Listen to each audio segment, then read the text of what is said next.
I think Truce can definitely be used as a catalyst for rebuilding Kansas City's east side because of the fact that from a marketing perspective, Truce is the most notorious word in the Kansas City vocabulary. So I grew up on 75th and Troost, and I used to pass by this very building that Troostival will be hosted on. And when I was a kid, this was a ghost town. It was definitely a blighted area. This building was abandoned. Most of the other buildings around the area were abandoned. It looked as though, it was a thriving place at one point.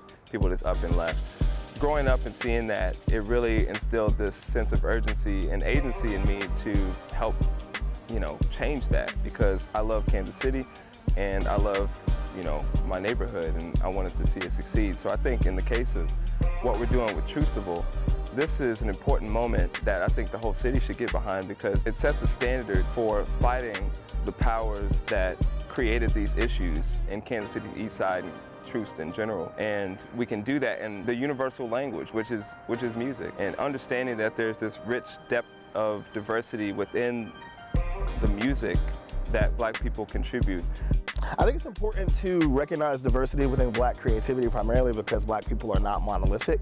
And it's very easy for people to assume that Black America has one creative voice and one voice in general, when the reality is there are a slew of different Black viewpoints and Black means of creative expression.